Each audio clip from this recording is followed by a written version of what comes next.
ভাই আমি তো ভাবছি আর কোনো দলের সাপোর্টই করব না, কারণ হচ্ছে আজকে একবারে মনে হচ্ছে যে মরতে মরতে বেঁচে গেছি এমন একটা অবস্থা। আর যখন খেলাটা দেখছিলাম তখন তো মনে হচ্ছিল যে মনে হয় ফাইনাল একটা ম্যাচ দেখতেছি। যেহেতু খেলাটা ভোর 4টায় ছিল, আমরা বিকেলবেলায় প্ল্যান করছি যে রাতে চিকেন দিয়ে কিছু একটা খাবো আর সাথে খেলা দেখবো সবাই মিলে ফুল ফ্যামিলি। এই জন্য বিকেলবেলা চলে গেছিলাম ইটের পরে মুরগি কেনার জন্য। বাসায় মুরগির মাংস ছিল না একদমই। তো গিয়ে দেখেছি প্রায় দোকানগুলোই বন্ধ, 2টা দোকান খোলা আছে। তারা একবারে দামটা একটু বেশি চাচ্ছে, তারপরে কিনে নিয়ে আসলাম যেহেতু মুরগি কেনার জন্যই গেছি। তো এখানে দুই ভাই বোন বলতেছিল, একজন হচ্ছে ব্রাজিল আর একজন হচ্ছে আর্জেন্টিনা, মানে জারিন ব্রাজিল করতেছে আর জারি হচ্ছে আর্জেন্টিনা করে। আর এই দুই ভাই বোনকে নিয়ে আমি সবসময় একটু প্যারাই থাকি, মানে দুই ভাই বোনই দুইজনকে সবসময় চেতায় আর কি। খেলা নিয়ে সবসময় দেখা যায় মারামারি বেজেই থাকে।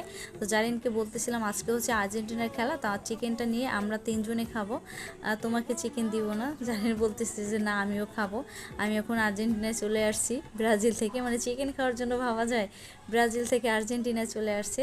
আজকে খেলাটা দেখে কিন্তু মনে হচ্ছিল যে ফাইনাল একটা ম্যাচ দেখতেছি, মানে রুদ্ধশ্বাস একটা খেলা হয়েছিল।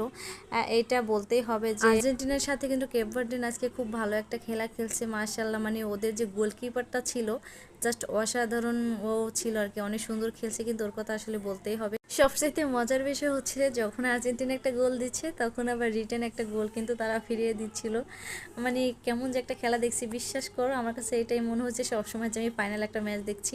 আর জারিফ তো একবারে আর্জেন্টিনার পুরাই ভক্ত, ও তো পুরা মানে অস্থির একটা অবস্থা হয়ে গেছিলো যখন দেখে আর্জেন্টিনা একটা গোল দেয়, খুব হইচই করে। যখন দেখে যে আবার কেপ ভার্দে আবার একটা গোল দেয় তখন আবার জারিফ অনেকটা হয়ে যায়। যাই হোক, এখানে চিকেনটা কেটে করে ধুয়ে পরিষ্কার করে নিয়েছি, তারপরে কিন্তু একটু থেতলে নিয়েছি যাতে মশলাটা খুব ভালোভাবে চিকেনটার মধ্যে ঢোকে।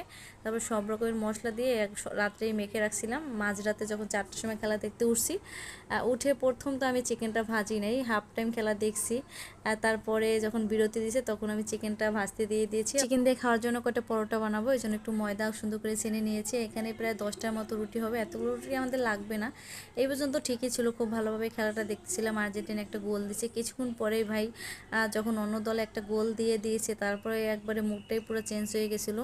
আর কিছুই ভালো লাগতেছিল না, কি করব না করব, মানে রুটি বানাবো না কি, মানে মনটা বেশ খারাপ হয়ে গেছিলো। আর এই যে অন্যদিকে ব্রাজিলের সাপোর্টার যে সে ঘুম থেকে উঠে আবার সুপার পাওয়ার পেয়ে ঘুমাচ্ছিল। 120 মিনিট পর্যন্ত যে খেলাটা গড়াবে আসলে এটা ভাবতেই পারি নাই। বলতেই হবে যে কেপ ভার্দে খুব ভালো খেলছে, তারা ঠকছে, এই জন্য এটা দেখেও বেশ খারাপ লাগছিল আমার। কিন্তু জারিফ খুব হতাশ হয়ে গেছিল যখন আর্জেন্টিনা 2টা গোল দিছে, কেপ ভার্দে 2টা গোল দিছে। রুদ্ধশ্বাসের একটা পর্ব হচ্ছিল কিন্তু। তো শেষমেশ 3-4 মিনিট থাকতে আর্জেন্টিনা আবার একটা গোল দিয়ে দিয়েছে এবং সেই গোলেই তারা জয় পেয়েছে। জারিফ বেশ খুশি হয়েছে, আমারও ভালো লাগছে, বাট আমার মনে হয় যে হার্টবিটটা এখনো কমে নেই। যাই হোক, ভিডিওটা দেখার জন্য ধন্যবাদ।